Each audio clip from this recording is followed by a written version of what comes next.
En el mes de octubre, celebrando el mes de la Biblia, el punto de Red Cañiza, en la ciudad de Bogotá, vivieron un tiempo lleno de creatividad y propósito. Niños y adolescentes fueron los protagonistas, los verdaderos artistas, que con sus manos y su talento expresaron cómo ven el amor y la palabra de Dios a través del arte.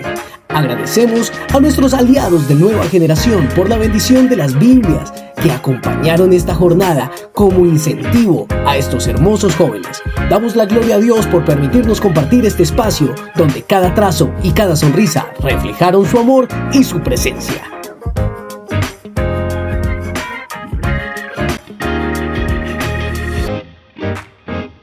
Semilla de Trigo Colombia. Cada niño cuenta.